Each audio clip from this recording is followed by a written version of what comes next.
নমস্কার বন্ধুরা, কেমন আছো তোমরা সবাই? আশা করি নিশ্চয়ই খুব ভালো আছো। তো আজকে আমি চলে এসেছি বাটা মাছের রেসিপি নিয়ে তোমাদের সাথে শেয়ার করব।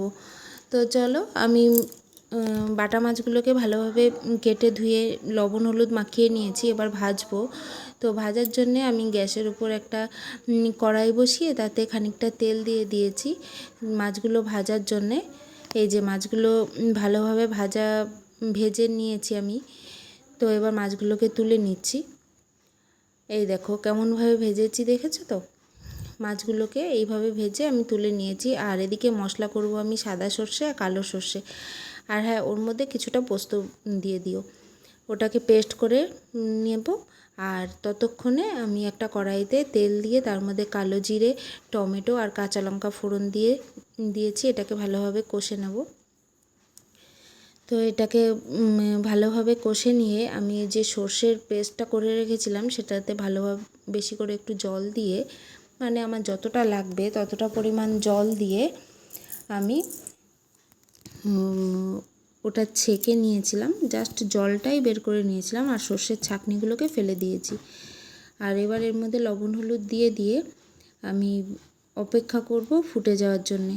তো ঝোলটা দেখো ভালোভাবে ফুটেও গেছে, ঝোলটা অলরেডি ফুটে গেছে। এবার আমি মাছগুলোকে দিয়ে দেব।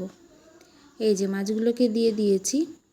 তো এবার মাছগুলো ফুটে যাওয়া পর্যন্ত একটু অপেক্ষা করব। মাছগুলো ভালোভাবে ফুটে গেলে আমি মাছগুলোকেও বার করে নেব। আর বন্ধুরা, তোমাদেরকে একটা কথা বলি, তোমাদের যদি আমার ভিডিওগুলো ভালো লাগে তাহলে অবশ্যই সাবস্ক্রাইব করে রেখো আমার চ্যানেলটাকে। আর যে অল নোটিফিকেশানটা আসবে তাতে একটা ক্লিক করে দিও, তাহলে আমার সমস্ত ভিডিও সবার আগে তোমাদের কাছে পৌঁছে যাবে। তো এখানে মাছের ঝোলটা ফুটে গেছে। এবার আমি মাছগুলোকে বার করে নিচ্ছি। এই দেখো, তোমরা তো দেখতেই পাচ্ছ মাছগুলোকে আমি বার করে নিয়েছি।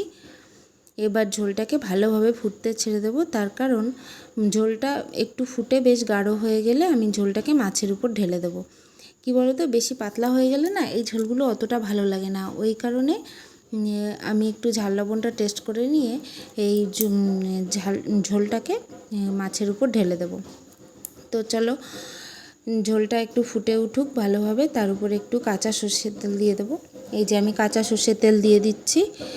আর এবার ঝোলটাকে আমি মাছের উপর ঢেলে দিলাম। তো আজকের রান্না কিন্তু আমার কমপ্লিট। তো তোমাদের কেমন লাগলো অবশ্যই জানিও। আর ভালো লাগলে লাইক কমেন্ট শেয়ার করো।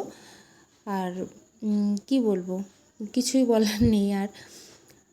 তো আজকের বাটা মাছের রেসিপিটা তোমাদের কেমন লাগলো তাহলে কিন্তু অবশ্যই জানাবে, ঠিক আছে? তোমাদের কমেন্ট পড়লে ভিডিওগুলো দিতে আমার আরও বেশি ভালো লাগবে। তো আজকে এই পর্যন্তই।